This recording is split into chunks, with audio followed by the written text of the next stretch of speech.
الذین آمنوا اے ایمان والو ادخلوا فی السلم کافہ اسلام میں پورے داخل ہو جاؤ۔ آپ یہاں دو چیزیں غور کرنے والی ہیں، ایک ہے ایمان اور دوسرا ہے اسلام۔ ایمان والوں کو کہا جا رہا ہے کہ اسلام میں پورے داخل ہو جاؤ۔ اسے پتہ چلا کہ ایمان کچھ اور ہے اور اسلام کچھ اور ہے، اور یہ جو دونوں کا مطلب الگ ہے یہ خود احادیث میں موجود ہیں، اور اس کا ذکر شیخ عبدالحق محدث دہلوی علیہ الرحمہ نے بھی فرمایا۔ تو ایمان کا کیا مطلب ہے؟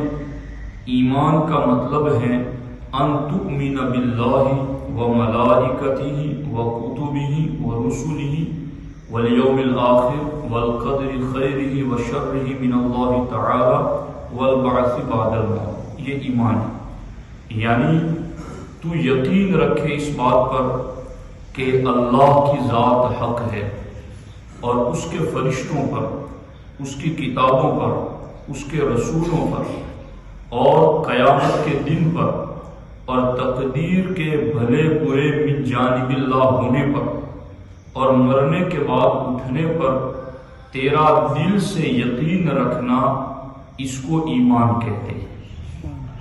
تو ایمان ہے اصل میں ماننے کا نام، اور اسلام کسے کہتے ہیں؟ سرکار دو عالم صلی اللہ علیہ وسلم سے حضرت جبرائیل نے پوچھا تھا مل اسلام، حضور اسلام کیا ہے؟ تو ہمارے آقا علیہ السلام نے ارشاد فرمایا تھا تقیم الصلاۃ وتؤتی الزکاۃ وتصوم رمضان وتحج البیت ان استطعت الیہ سبیلا۔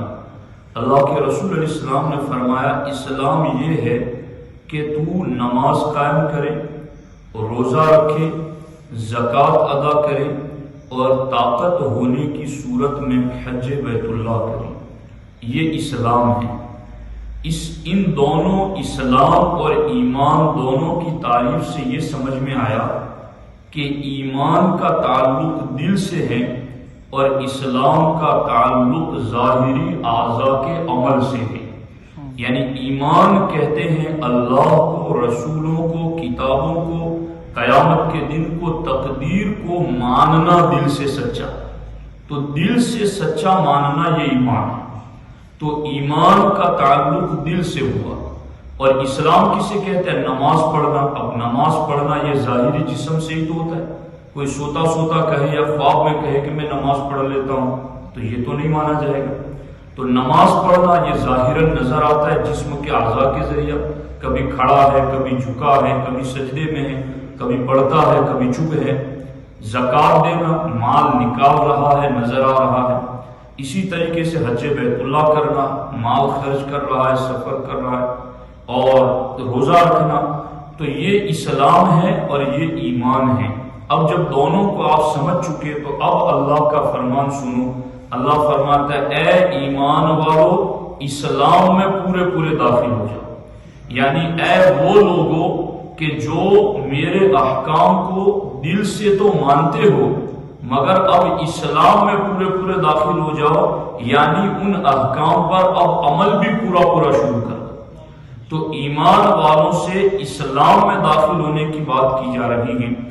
اب یہ آیت کیوں نازل ہوئی، بس مختصر اس پر عرض کر دوں کہ حضرت عبداللہ ابن سلام رضی اللہ تعالی عنہ یہ یہودیوں کے بہت بڑے عالم تھے مدینہ طیبہ میں۔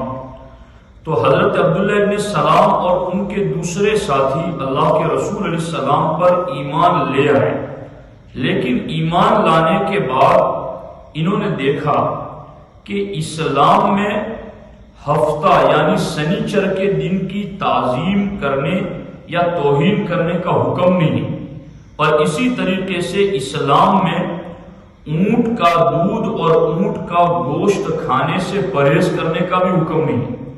اب موسیٰ علیہ السلام کے جس دین پر وہ پہلے تھے اس دین میں سنیچر کے دن کی تعظیم کا حکم تھا، اور اونٹ کا گوشت کھانے اور اونٹ کا دودھ پینے سے روکا گیا تھا۔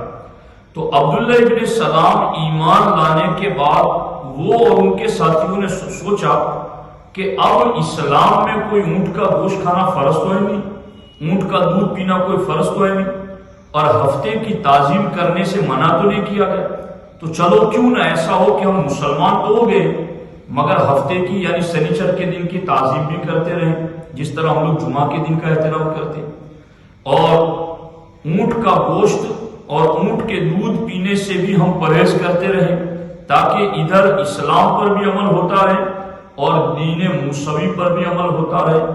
تو جب انہوں نے یہ سوچا تو اللہ تعالیٰ نے اس وقت آیت نازل فرمائی کہ ہاں یقیناً اسلام میں اونٹ کا گوشت کھانا فرض نہیں ہے، نہ دودھ پینا فرض ہے، نہ ہفتے کی تعظیم کا انکار ہے، مگر اب تم اگر ہفتے کی تعظیم کرو گے، اونٹ کا گوشت اور دودھ ناجائز سمجھو گے تو اب تم اسلام میں آ چکے ہو، ایمان لا چکے ہو، تو اب دوسرے مذہب اور دوسرے دین کی رعایت کرنے کی تمہیں اجازت نہیں ہے۔ اب تمہیں عمل کرنا ہے تو پورا اسلام پر عمل کرو۔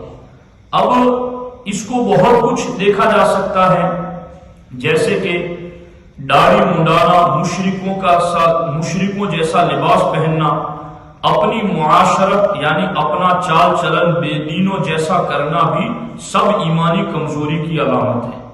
جب مسلمان ہو گئے تو سیرت و صورت، ظاہر و باطن، عبادات و معاملات، رہن سہن، میل برتاؤ، زندگی موت، تجارت و ملازمت، سب میں اپنے دین پر ہی ہمیں عمل کرنا ہے۔ اور یہ بھی یاد رکھنا چاہیے کہ مسلمان کا دوسرے مذاہب یا دوسرے دین والوں کی رعایت کرنا شیطانی دھوکے میں آنا ہے۔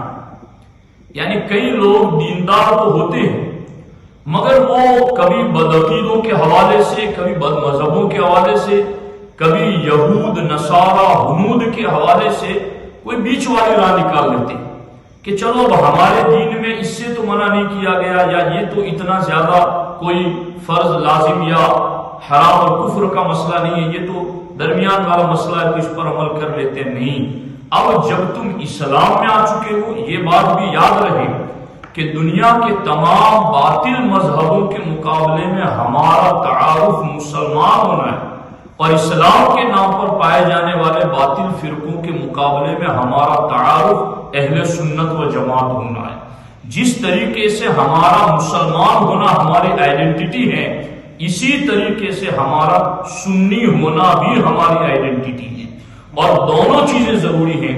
اس لیے جب ایمان لا چکے ہیں تو اب اسلام ہی میں پورے داخل ہو جاؤ۔ تو جہاں اونٹ کا گوشت دودھ میں نے تو اپنی پوری زندگی میں اونٹ کا گوشت نہیں کھایا، نہ اونٹ کا دودھ پیا ہے، آپ میں سے بھی کئی لوگ ہو گئے، لیکن یہاں عبداللہ ابن سلام نے یہ کہا کہ میں اونٹ کا گوشت نہیں کھاؤں گا، نہیں پیوں گا، کہا روکا گیا تمہیں کھانا پڑے گا، تمہیں پینا پڑے گا، کیونکہ اب تم دوسروں کی رعایت کرتے ہوئے باز رہتے ہو تو ہم تمہیں باز نہیں رہنے دیں گے، اس لیے کہ تم اسلام میں پورے آ گئے ہو، اس کا اظہار کیسے ہو؟ تو یہ چیزیں ہیں جس میں اور بہت زیادہ باریکیاں ہیں کہ بیچ کی راہ نکالنے والوں کے لیے اس میں تحدید ہے، حکم ہے کہ انہیں دین، اسلام اور سنیت یہی سب کچھ ہے۔ ایمان لا چکے ہو تو پورے اسلام میں داخل ہو جاؤ۔ اور آگے کہا گیا وَلَا تَتَّبِعُوا خُطُوَاتِ الشَّيْطَانِ، شیطان کی قدموں پر نہ چلو۔ شادی کا معاملہ ہو، خوشی کا معاملہ ہو، غمی کا معاملہ ہو، ہر معاملے میں ہمیں اسلام ہی پر عمل کرنا ہے۔ ایسا نہ ہو کہ غم کا معاملہ ہو تو حافظ صاحب، امام صاحب آ جائیں، یاسین شریف پڑھ دیں، اور خوشی کا معاملہ ہو تو خوب گانے بازے بج رہے ہو، نہیں، ایسا نہیں۔ خوشی ہو، غم ہو، امیری ہو، غریبی ہو، ہر حال کے اندر ہمیں اللہ اور رسول کے احکام ہی پر عمل کرنا ہے۔ یہی اللہ فرما رہا ہے کہ ایمان والوں اسلام میں پورے آئے اور شیطان کی پیروی نہ کرو۔ اِنَّهُ لَكُمْ عَدُوٌّ مُبِينٌ، کیونکہ شیطان تمہارا کھلا ہوا دشمن ہے۔ اب یہ تو ہمارا اگر کوئی دشمن ہو اور ہمیں پتہ نہ ہو تو وہ دشمن کتنا ڈینجر ہوگا کہ ہمیں پتہ ہی نہیں کہ یہ ہمارا دشمن ہے۔ یہ اللہ کا کتنا کرم ہے کہ جس دشمن کو ہم دیکھتے نہیں، ہمیں پتا نہیں، اس رب نے ہمیں بتا دیا کہ یہ تمہارا دشمن ہے۔ فَاتَّخِذُوهُ عَدُوًّا، تو ایمان والو اسے دشمن سمجھنا، تم اسے دشمن بنائے رکھنا۔ اب اس کی دشمنی کے پیترے بہت جدا جدا ہے اور اس کی ایک لمبی تفصیل ہے، اس لیے کہا گیا وَلَا تَتَّبِعُوا خُطُوَاتِ الشَّيْطَانِ، وہ تمہارا دشمن ہے، تمہیں اس کے نقش قدم پر نہیں چلنا، بس تم ایمان لائے ہو تو اب اسلام میں پورے پورے داخل ہو جاؤ۔